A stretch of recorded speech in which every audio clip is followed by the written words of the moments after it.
ಆವಾಗ ಕುಮಾರಸ್ವಾಮಿ ಅವ್ರು ಫೋನ್ ಮಾಡಿದ್ರು ಅಂತ ಅಲ್ಲಿ ರಾಜೀನಾಮೆ ಕೊಟ್ಟು ಬಂದೆ. ಅದು ಕೂಡ ಭಾಳ ಚಾಲೆಂಜಿಂಗ್ ಜಾಬ್. ಅದು ನನ್ನ ಡ್ರೈವರನ್ನು ನಾನು ಕರೆಯಲ್ಲ, ಟ್ಯಾಕ್ಸಿಯಲ್ಲಿ ಕೊಡ್ತೇನೆ. ಭಾಳಷ್ಟು ಜನ ಟ್ಯಾಕ್ಸಿ ಡ್ರೈವರ್ಸಿಗೆ ನನ್ನ ಪರಿಚಯ ಇದೆ.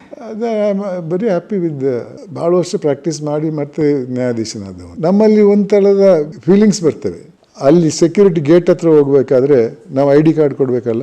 ನಂದು ಸುಪ್ರೀಂ ಕೋರ್ಟ್ ID ಕಾರ್ಡ್ ಇದೆ, ನಾನು ಕೊಟ್ಟಿಲ್ಲ. ನಾನು ಆಧಾರ್ ಕಾರ್ಡ್ ಕೊಟ್ಟೆ. ಅದರಲ್ಲಿ N ಸಂತೋಷ್ ಹೆಗ್ಡೆ ಅಂತ ಇದೆ, ಓದಿದ್ದು. ಹಿಂದಿಯಲ್ಲಿ ಹೇಳಿದೆ, ಆಪ್ಕ ನಾಮ್ ಮನೆ ಪಡಾ ಪೇ ಅಚ್ಚಾ ಟೀಕೆ ಅಂತ ಹೇಳಿದೆ. ಹೋದೆ. ತದನಂತರ ಮೇಲೆ ಇನ್ನೊಂದು ಸೆಕ್ಯೂರಿಟಿ ಇದೆ, ಒಳಗಡೆ ಹೋಗ್ಬೇಕು. ಚೆಕ್ ಇನ್ ಆದಮೇಲೆ ಒಳಗಡೆ ಹೋಗ್ಬೇಕು. ಅಲ್ಲೊಬ್ಬ ನಮ್ಮ ಕರ್ನಾಟಕದವನಿದ್ದು. ಅವ್ನು ನಮಸ್ಕಾರ ಸರ್, ಬನ್ನಿ ಸರ್ ಹೋಗೋಣ ಅಂತ. ಸ್ವಲ್ಪ ಪ್ರೊಸೀಜರ್ ಆಗಲಿ, ಅದ್ರ ಜೊತೆ ಬರ್ತೇನೆ. ಎಂದೂ ಕ್ಯೂ ಜಂಪ್ ಮಾಡೋದು. ಅವ್ರು ಕರೆದ್ರು ಕೂಡ ನಾನು ಬರಲ್ಲ, ಕ್ಯೂ ಅಲ್ಲೇ ನಿಲ್ತೇನೆ. ನನ್ನ ಟರ್ನ್ ಬಂದಾಗಲೇ ಹೋಗ್ತೇನೆ. ಇನ್ನೊಬ್ರು ನನ್ನನ್ನು ಓವರ್ಟೇಕ್ ಮಾಡೋಕ್ಕೆ ಬಿಡಲ್ಲ. ಇದೆ ID ಕಾರ್ಡ್ ನನ್ನ ಹತ್ರ ಇದೆ, ಇಲ್ಲ ಅದನ್ನು ನಾನು ಬಳಸಲ್ಲ. ನಾನು ತೋರಿಸೋದು ನನ್ನ ಆಧಾರ್ ಕಾರ್ಡ್. ನಾನು ಆ ಕೇಸಲ್ಲಿ ಗಲ್ಲು ಶಿಕ್ಷೆ ಕೊಟ್ಟಾಗ ಇನ್ನೊಬ್ರು ನನ್ನ ಮೇಲೆ ಕಾಮೆಂಟ್ ಮಾಡಿದ್ರು, ಒಬ್ರು ನ್ಯಾಯಾಧೀಶ, ನಾವೇನು ಸಂತೋಷ್ ಹೆಗ್ಡೆ ನನಗೆ ಎಲ್ಲಿ ಕಳ್ಸಕ್ಕೆ ಅಂತ. ಅದಾಗ ನಾನು ತಮಾಷೆಗೆ ಅವ್ರನ್ನ ಕೇಳಿದೆ, ಯಾಕೆ ನೀವು ಇದೆಲ್ಲ ಅಲ್ಲ ಆಗಲ್ಲ, ನಾವು ತಮಾಷೆಗೆ ಹೇಳಿದ್ದು, ಸೀರಿಯಸ್ ಆಗಿ ತಗೊಳ್ಬೇಡಿ. ಆದರೂ ಕೂಡ ಒಂದು ವಿಚಾರ ಇದೆ, ಈ ಜೀವ ಕೊಡುವುದು ದೇವರು. ಅದನ್ನು ನಾವು ಕೋರ್ಟ್ನವ್ರು ಗಲ್ಲಿಗೆ ಹೆಂಗೆ ಕಳ್ಸೋಕ್ಕಾಗ್ತದೆ? ನಾನು ಹೇಳಿದೆ, ನಂದು 2 ಪಾಯಿಂಟ್ ಇದೆ. ಒಂದೇನೆಂದರೆ, ನಾವು ಯಾವಾಗಲೂ ಹೇಳ್ತೇವೆ ಕಾನೂನು ಚೌಕಟ್ಟಿನಲ್ಲಿ ಮಾತ್ರ ತೀರ್ಪು ಕೊಡಬೇಕಂತ. ನಮ್ಮ ಕಾನೂನಿನಲ್ಲಿ ಕ್ರೂರ ಕೊಲೆ ಆದರೆ ಗಲ್ಲು ಶಿಕ್ಷೆ ಕೊಡ್ಬೋದು, ಅಥವಾ ಸಾಧಾರಣವಾಗಿ ಜೀವಾವಧಿ ಮಾತ್ರ ಅಂತ ಹೇಳ್ತಾರೆ. ಆದರೆ ಗಲ್ಲು ಶಿಕ್ಷೆ ಕೊಡುವ ಅಧಿಕಾರ ನಮಗಿದೆ. ಅದು ಅಧಿಕಾರದ ಜೊತೆ ಜವಾಬ್ದಾರಿ ಕೂಡ. ಅದು ಅಂಥ ಕ್ರೂರ ಇದಾಗಿದ್ರೆ ಅವ್ರಿಗೆ ಗಲ್ಲು ಶಿಕ್ಷೆ ಕೊಡಬೇಕು. ನನ್ನ ಕೇಸಲ್ಲಿ ಆ ರೀತಿ ಆಗಿತ್ತು. ಚಿಕ್ಕ ವಯಸ್ಸಿನ ಮಕ್ಕಳನ್ನು ಕೊಂದಿದ್ದಾರೆ, ಮುದಿ ವಯಸ್ಸಿನ ವೃದ್ಧರನ್ನು ಕೊಂದಿದ್ದಾರೆ. ಮನೆಯಲ್ಲಿ ಯಾರು ಬಲಿಷ್ಠರು ಇಲ್ಲದಾಗ ಕುಟುಂಬದವರೇ ಹೋಗ್ಬಿಟ್ಟು ಆಸ್ತಿಗಾಗಿ. ಅದು ಒಂದು ವಿಚಾರ. ಅಂದರೆ ಕಾನೂನಲ್ಲಿ ಇದ್ದರೆ ಮತ್ತೆ ಯಾವಾಗಾದ್ರೂ ಒಂದ್ಸಲ ಚಲಾಯಿಸಬೇಕಾಗ್ತದಲ್ಲ, ಇಲ್ಲದ್ರೆ ನಾವು ತಪ್ಪು ಮಾಡಿದಂಗೆ ಆಗ್ತದೆ. ಒಂದು. ಎರಡನೇದು, ನೀವು ಹೇಳ್ತೀರಿ ಈ ಜೀವ ಕೊಟ್ಟದ್ದು ದೇವರು, ಅದನ್ನು ತೆಗೊಳ್ಳೋ ಅಧಿಕಾರ ಅವನಿಗೆ ಮಾತ್ರ ಇದೆ ಅಂತ. ಹಾಗಾದರೆ ಸತ್ತವನದೇನು ವಿಚಾರ? ಇವಾಗ ಇವನು ಕೊಂದನಲ್ಲ, ಅವನಿಗೇನು ಅಧಿಕಾರ ಹಕ್ಕೇನು ಇರಲಿಲ್ವಾ? ಆ ಹಕ್ಕು ಇವನಿಗಿದ್ರೆ, ಕೊಲೆ ಮಾಡಿದವನಿಗೆ, ನಮ್ಗೆ ಯಾಕೆ ಇಲ್ಲ ಹಕ್ಕು ಅವನನ್ನು ಇದು ಮಾಡೋಕ್ಕೆ ಅಂತ. ಅಲ್ಲಿ ವಾದವ್ರದ್ದು ಮುಗಿದೋಯ್ತು. ಇದು ಏನಾಗ್ತದೆ ಅಂದರೆ ನೋಡ್ರಿ, ನಾನು ಭಾಳ ವರ್ಷ ಪ್ರಾಕ್ಟೀಸ್ ಮಾಡಿ ಮತ್ತೆ ನ್ಯಾಯಾಧೀಶನಾದವ. ನಮ್ಮಲ್ಲಿ ಒಂಥರದ ಫೀಲಿಂಗ್ಸ್ ಬರ್ತವೆ. ಕೆಲವರು ಪ್ರೋ ಟೆನೆಂಟ್ ಜಡ್ಜಸ್, ಅವರು ಟೆನೆಂಟ್ ಆಗಿದ್ದರೆ ಲ್ಯಾಂಡ್ ಲಾರ್ಡ್ ಕೇಸ್ ಬಂದರೆ ಡಿಸ್ಮಿಸ್ ಮಾಡಿ. ಕೆಲವರು ಪ್ರೋ ಎಂಪ್ಲಾಯರ್ಗೆ ವಿರುದ್ಧ ಎಂಪ್ಲಾಯಿ ಕೇಸ್ ಹಾಕಿದರೆ ಅವ್ರ ಕೇಸ್ ಡಿಸ್ಮಿಸ್. ಯಾಕೆಂದರೆ ಅವ್ರ ಎಂಪ್ಲಾಯೇ ಸರಿ ಅನ್ನೋದು ಅವ್ರ ಮನಸ್ಸಲ್ಲಿ. ಇದು ಫಿಕ್ಸ್ಡ್ ನೋಷನ್ಸ್. ಅದು ನ್ಯಾಯಾಧೀಶರಲ್ಲಿ ಇರಬಾರ್ದು. ಅದಕ್ಕಾಗಿ ಹೇಳ್ತಾರೆ, ನ್ಯಾಯಾಧೀಶರು ಆ ಕೇಸಿನ ಮಾಹಿತಿ ಮೇರೆಗೆ ಕಾನೂನನ್ನು ಅಪ್ಲೈ ಮಾಡಿ ತೀರ್ಪು ಕೊಡಬೇಕಂತ. If you are open minded, ನಿಮ್ಗೆ ಅದು ಏನು ಕಷ್ಟನೇ ಆಗಲ್ಲ. ಟೆನೆಂಟ್ ಆದರೆ ಏನು, ಲ್ಯಾಂಡ್ ಲಾರ್ಡ್ ಆದರೆ ಏನು, ಆ ಪಕ್ಷದವನಾದ್ರೆ ಏನು, ಈ ಪಕ್ಷದವನಾದ್ರೆ. ಇವಾಗ ನಾನು ರಾಜಕೀಯದಲ್ಲಿ ಯಾವ ರಾಜಕೀಯದಲ್ಲಿ ಇದ್ದವನಲ್ಲ, ಆದರೆ ನನ್ನ ತಂದೆಯವರು BJPಯಲ್ಲಿದ್ದರು. ಆದರೆ ವಿಚಾರಣೆ ಮಾಡಿದಾಗ ನನ್ನ ಕಂಡು ಬಂದದ್ದು ಎಲ್ಲರೂ ಒಂದೇ ರೀತಿಯವರು. ಆ BJP ಮುಖ್ಯಮಂತ್ರಿ ಹೆಸರು ಹಾಕಿದ್ದೇನೆ, ನನ್ನನ್ನು ಬರಮಾಡಿಕೊಂಡಂಥ ಮುಖ್ಯಮಂತ್ರಿ ಹೆಸರು ಹಾಕಿದ್ದೇನೆ. ಕಾಂಗ್ರೆಸ್ನಲ್ಲಿ ಧರ್ಮ್ ಸಿಂಗ್ ಅಂತ ಅವ್ರ ಪರಿಚಯ ನನಗಿರಲಿಲ್ಲ, ಅವ್ರ ಹೆಸರು ಹಾಕಿದ್ದೇನೆ. ಆದ್ದರಿಂದ ನನಗೆ ನ್ಯಾಯಾಧೀಶನಾಗಿದ್ದಾಗ ಹೆಮ್ಮೆ ಇತ್ತು, ನ್ಯಾಯಾಧೀಶನಾಗಿದೆ ಅನ್ನೋದು. ಆದರೆ ಲೋಕಾಯುಕ್ತನಾದ ನಂತರ ಅದು ಆ ಹುದ್ದೆಗೆ ಬೆಲೆ ಇಲ್ಲ ಅಂತ ಸುಪ್ರೀಂ ಕೋರ್ಟ್ ನ್ಯಾಯಾಧೀಶರು. ಯಾಕಂದರೆ ಇಲ್ಲಿ ಜನತಾ ಸೇವೆ ಮಾಡುವಂಥ ಒಂದು ಶಕ್ತಿ ಇದೆ, ಅಲ್ಲಿ ಅದಿರಲಿಲ್ಲ. ಕಾನೂನು ಪ್ರಕಾರ ಆಗಬೇಕಷ್ಟೇ. ಬೇರೆ ರೀತಿಯಲ್ಲಿ ನಿಮಗೆ ಈತನಿಗೆ ಸಹಾಯ ಮಾಡೋಣ ಅನ್ನೋದು ಇದಿಲ್ಲ. ಆದರೆ ಕಾನೂನು ಅಪ್ಲೈ ಆಗ್ತದೆ. ಆದರೆ ಕಾನೂನಿನಲ್ಲಿ ಕೂಡ ನೀವು ಅನ್ಯಾಯ ಆಗಿದೆ ಅಂದರೆ ದಿಢೀರಂತ ಅವ್ರಿಗೆ ಸಹಾಯ ಮಾಡ್ಬೋದು. ಈ ಕೋರ್ಟಿಗೆ ಆಮೇಲೆ ಕೋರ್ಟು, 11 ಕೋರ್ಟು, ಇನ್ನೊಂದು ಕೋರ್ಟನ್ನು 50 ವರ್ಷ ಆಗ್ತದೆ ಕೋರ್ಟಲ್ಲಿ, ಅದೇನಿದಿಲ್ಲ. ಮತ್ತು ಈ ಕೆಲವೆಲ್ಲ ಸಂದರ್ಭ, ಈ ಮಗುವನ್ನು ಆಸ್ಪತ್ರೆಗೆ ಕರ್ಕೊಂಡು ಹೋಗೋದು ಸಾಧಾರಣವಾಗಿ ಸರ್ಕಾರಿ ನೌಕರರಿಂದ ಮಾಡಲ್ಲ.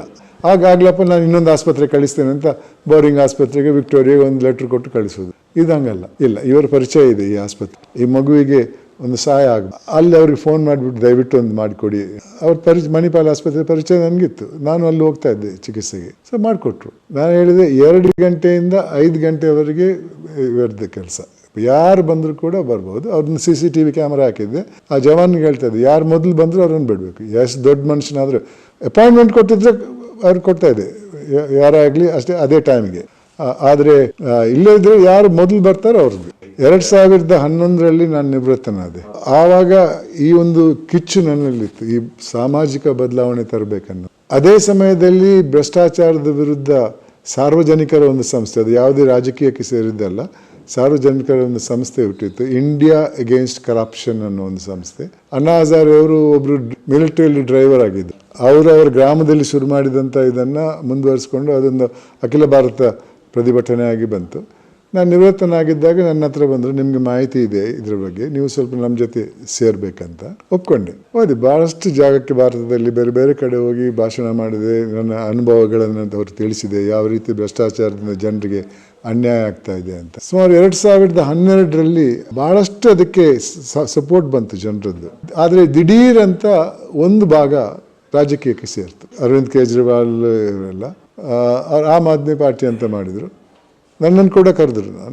ನಾನು ಈ ಒಂದು ಇಂಡಿಯಾ ಅಗೇನ್ಸ್ಟ್ ಕರಪ್ಷನ್ಗೆ ಬಂದದ್ದು ಈ ಭ್ರಷ್ಟಾಚಾರದ ವಿರುದ್ಧ ಹೋರಾಟ ಮಾಡೋಕ್ಕೆ, ಮತ್ತು ಈ ಸಂಸ್ಥೆ ರಾಜಕೀಯದಿಂದ ಹೊರಗಿತ್ತು.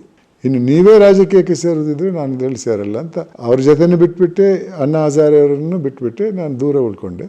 ಆಮೇಲೆ ನಾನು ಪ್ರತಿಭಟನೆಗೆ ಇಳಿತಾ ಇರಲಿಲ್ಲ, ಯಾರಾದರೂ ಕರೆದ್ರೆ ಹೋಗ್ತಾ ಇದ್ದೆ.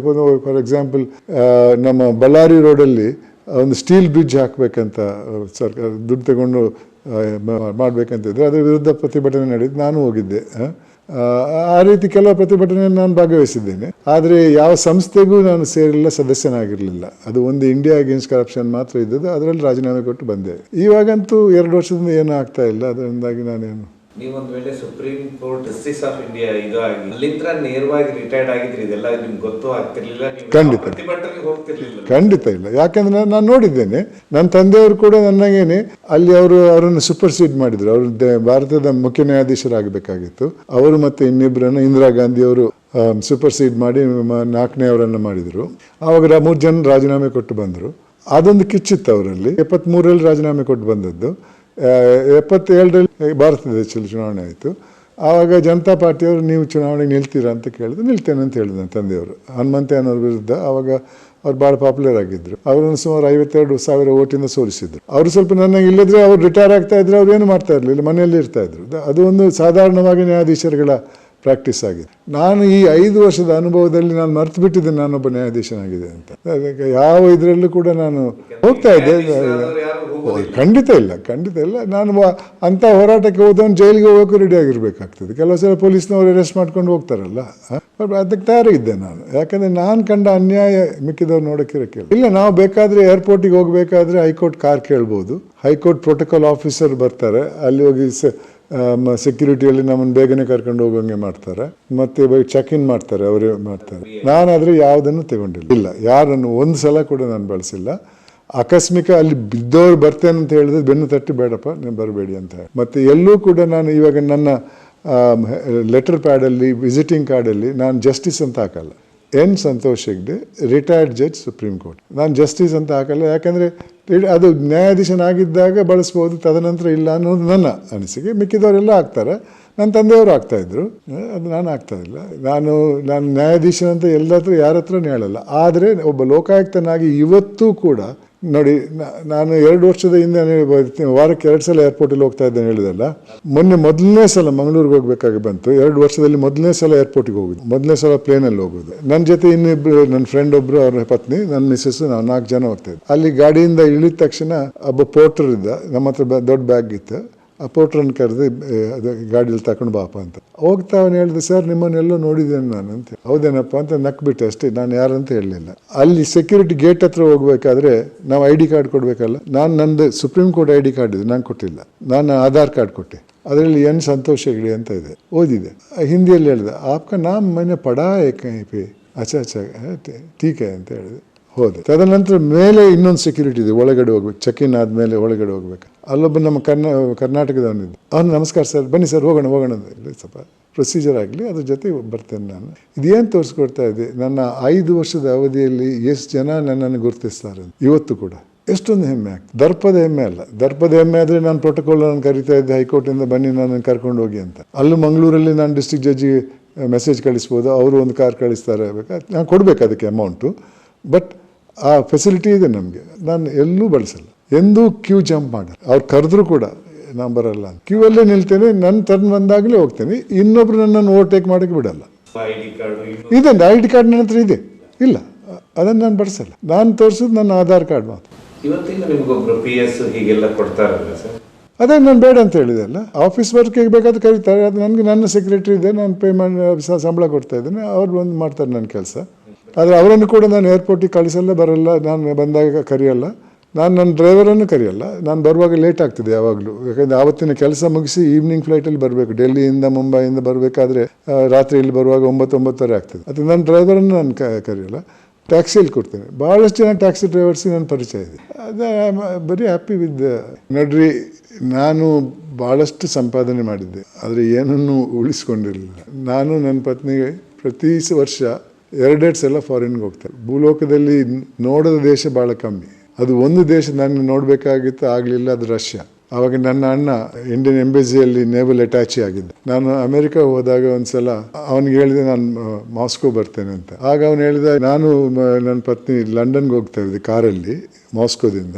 ಲಂಡನ್ನಲ್ಲಿ ನಮ್ಮ ಜೊತೆ ನೀವಿಬ್ರು ಬನ್ನಿ, ವಾಪಸ್ ಮಾಸ್ಕೋ ಹೋಗೋಣ ಅಂತ. ನನ್ನ ದುರದೃಷ್ಟಕ್ಕೆ ಏರ್ ಇಂಡಿಯಾದಲ್ಲಿ ಒಂದು ಹೊಸ ರೂಲ್ ಬರ್ತದೆ. ಅವರು ಏರ್ ಇಂಡಿಯಾದಲ್ಲಿ ಹೋಗೋರು ಒಂದು ದಾರಿಯಲ್ಲಿ ಮಾತ್ರ ಬ್ರೇಕ್ ತಗೊಳ್ಬೋದು, 2ನೇ ಸಲ ತಗೊಳ್ಳೋಕ್ಕಾಗಲ್ಲ ಅಂತ. ಸೊ ನನಗೆ ಅದು ಗೊತ್ತಿರಲಿಲ್ಲ. ನ್ಯೂಯಾರ್ಕಲ್ಲಿ ನಾನು ಲಂಡನ್ಗೆ ಇಳಿತೀನಿ ಅಂತ ಹೇಳಿದಾಗ, ಇಲ್ಲ ನಿಮ್ಮದು ಟಿಕೆಟ್ ಮುಂಬೈಗಿದೆ, ನೀವು ಹೋಗಲೇಬೇಕಂತ. ಸೊ ನಾನು ಅಣ್ಣನಿಗೆ ಫೋನ್ ಮಾಡಿ ಹೇಳಿದೆ, ನನಗೆ ಬರೋಕ್ಕಾಗಲ್ಲಪ್ಪ, ನೀನು ಬರೋದು ಬೇಡ ಅಂತ. ಅದರಿಂದ ಮಾಸ್ಕೋ ಒಂದು ದೇಶಕ್ಕೆ ಹೋಗಾಗಿಲ್ಲ. ಚೈನಾದ ಮೇನ್ ಊರಿಗೆ ಹೋಗಲಿಲ್ಲ, ಆದರೆ ಹಾಂಗ್ಕಾಂಗಿಂದ ಚೈನಾ ಟೆರಿಟರಿ ಒಳಗಡೆ ಹೋಗಿದ್ದೇನೆ. ಜಪಾನ್ಗೆ ಹೋಗಿದ್ದೇನೆ, ಥಾಯ್ಲೆಂಡ್ಗೆ ಹೋಗಿದ್ದೇನೆ, ಮನಿಲಾಗೆ ಹೋಗಿದ್ದೇನೆ, ಈ ಕಡೆ ಸೌತ್ ಆಫ್ರಿಕಾ ಹೋಗಿದ್ದೇನೆ, ಸೌತ್ ಅಮೆರಿಕಾ ಚಿಲ್ಲಿಗೆ ಹೋಗಿದ್ದೇನೆ, ಬ್ರೆಜಿಲ್ಗೆ ಹೋಗಿದ್ದೇನೆ, ಅರ್ಜೆಂಟೀನಾ ಹೋಗಿದ್ದೇನೆ. ಯುನೈಟೆಡ್ ಸ್ಟೇಟ್ಸ್ಗೆ ಒಂದು 20 ಸಲ ಹೋಗಿರ್ಬೇಕು. ಯಾಕೆಂದರೆ ನನ್ನ ಸಿಸ್ಟರಲ್ಲಿ ಇಬ್ಬರಿದ್ದರು, ಹೋಗ್ತಾ ಇದ್ವಿ. ಅಲ್ಲಿ ಸ್ವಲ್ಪ ಸಮಯ ಯಾಕೆಂದರೆ ನಮ್ಗೆ ರಜೆ ಇತ್ತು ಅವಾಗ. ವರ್ಷಕ್ಕೆ 3 ಸಲ ರಜೆ ಇತ್ತು. ಏಪ್ರಿಲಿಂದ ಜೂನ್ವರೆಗೆ ಇತ್ತು, 1.5 ತಿಂಗಳು. ಮತ್ತು ದಸರಾ ಹಾಲಿಡೇಸ್ ಇತ್ತು, ಕ್ರಿಸ್ಮಸ್ ವೆಕೇಷನ್ ಇತ್ತು. ಅವಾಗ ಕೋರ್ಟ್ ಇರ್ತಾ ಇರಲಿಲ್ಲ. ನಾನು ಹೈಕೋರ್ಟ್ ಅಥವಾ ಸುಪ್ರೀಂ ಕೋರ್ಟ್ ಬಿಟ್ಟು ಟ್ರಯಲ್ ಕೋರ್ಟ್ಗೆ ಹೋಗ್ತಾ ಇರಲಿಲ್ಲ. ಅದರಿಂದಾಗಿ ನನಗೆ ಭಾಳಷ್ಟು ರಜೆ ಸಿಗ್ತಾ ಇತ್ತು, ಆದಾಯ ಕೂಡ ಭಾಳಷ್ಟಿತ್ತು. ಸುಪ್ರೀಂ ಕೋರ್ಟ್ ನ್ಯಾಯಾಧೀಶನಾದಾಗ 80,000 ಬಾಡಿಗೆ ಕೊಟ್ಟು, ಸುಪ್ರೀಂ ಕೋರ್ಟ್ ನ್ಯಾಯಾಧೀಶರ ಸಂಬಳ 50,000. ಅದೇ ನನ್ನ ತಾಯಿಗೆ ಹೇಳಿದೆ, ಅಮ್ಮ 80,000 ಬಾಡಿಗೆ ಕೊಡ್ತೇನೆ, 50,000 ಕೆಲಸ ಯಾರಿಗೆ ಬೇಕಂತ. ಆವಾಗ ಅವ್ರು ಹೇಳಿದ್ರು, ನಿನ್ನ ತಂದೆಯವ್ರು ಇರ್ತಾಯಿದ್ರೆ ಭಾಳ ಸಂತೋಷ ಪಡ್ತಾಯಿದ್ರಪ್ಪ. ಅವ್ರು 4,000 ಸಂಬಳ, 6 ಮಕ್ಕಳ ಹೊಟ್ಟೆಗೆ ಹಾಕಿದ್ರು, ವಿದ್ಯೆ ಕೊಟ್ಟರು ಅಂತ. ಹೌದೌದು, ಅದು ಸೌಲಭ್ಯಗಳು ಭಾಳಷ್ಟಿತ್ತು. ಸರ್ಕಾರಿ ಕಾರ್ ಇತ್ತು, ಸರ್ಕಾರಿ ಡ್ರೈವರು, ಸರ್ಕಾರಿ ಮನೆ ಎಲ್ಲ ಇತ್ತು. ಹೌದು, ಇಲ್ಲಿ ಲೋಕಾಯುಕ್ತನಾದಾಗ ನಾನು ಹೋಗಿರಲಿಲ್ಲ, ಯಾಕಂದರೆ ಕೆಲಸನೇ ಜಾಸ್ತಿ ಇತ್ತು. ಮತ್ತು ಇಲ್ಲಿ ಸುಪ್ರೀಂ ಕೋರ್ಟ್ ನ್ಯಾಯಾಧೀಶನಾದಾಗ ನಿಲ್ಲಿಸ್ಬಿಟ್ಟೆ. ನಾನು ಸಂಬಳದಲ್ಲಿ ಹೋಗೋಕ್ಕೆ ತಾಕತ್ತಿರಲಿಲ್ಲ. ತದನಂತರ ನಾನು ಆರ್ಬಿಟ್ರೇಷನ್ ಮಾಡೋಕ್ಕೆ ಶುರು ಮಾಡಿದೆ. ನಾನು ಸುಪ್ರೀಂ ಕೋರ್ಟ್ ನ್ಯಾಯಾಧೀಶನಾಗಿದ್ದಾಗ, ನಿವೃತ್ತನಾದಾಗ, ಮುಖ್ಯ ನ್ಯಾಯಾಧೀಶರು ನನ್ನನ್ನು ಈ TDSAT, try the appellate body, TDSAT, ಇದೆ TDSAT, telecommunication disputes appellate settlement tribunal ಅಂತ, ಅದರ ಅಧ್ಯಕ್ಷನಾಗಿ ನನ್ನನ್ನು ನೇಮಕ ಮಾಡಿದರು. ಅದು 3 ವರ್ಷದ ಅವಧಿ ಇತ್ತು. 1 ವರ್ಷ ಇದ್ದೆ. ಆವಾಗ ಕುಮಾರಸ್ವಾಮಿ ಅವ್ರು ಫೋನ್ ಮಾಡಿದ್ರು ಅಂತ ಅಲ್ಲಿ ರಾಜೀನಾಮೆ ಕೊಟ್ಟು ಬಂದೆ. ಅದು ಕೂಡ ಭಾಳ ಚಾಲೆಂಜಿಂಗ್ ಜಾಬ್. ಆವಾಗ ತಾನೇ ಒಂದು 3-4 ವರ್ಷದ ಹಿಂದೆ ಈ ಸೆಲ್ ಫೋನ್ಗಳೆಲ್ಲ ಬಂದಿದ್ದು, ಮತ್ತು ಈ ಟೆಲಿಕಮ್ಯುನಿಕೇಷನ್ ಇದೆಲ್ಲ ಇರ್ತಾಯಿತ್ತು, ಡಿಸ್ಪ್ಯೂಟ್ಸ್ ಎಲ್ಲ. ಅದರ ಫೈನಲ್ ಅಥಾರಿಟಿ, ಅದರ ನಂತರ ಅಪೀಲ್ ಸುಪ್ರೀಂ ಕೋರ್ಟಿಗೆ ಮಾತ್ರ, ಹೈಕೋರ್ಟಿಗೆ ಅಪೀಲ್ ಅದರಲ್ಲಿ ಇರ್ತಾ ಇರಲಿಲ್ಲ.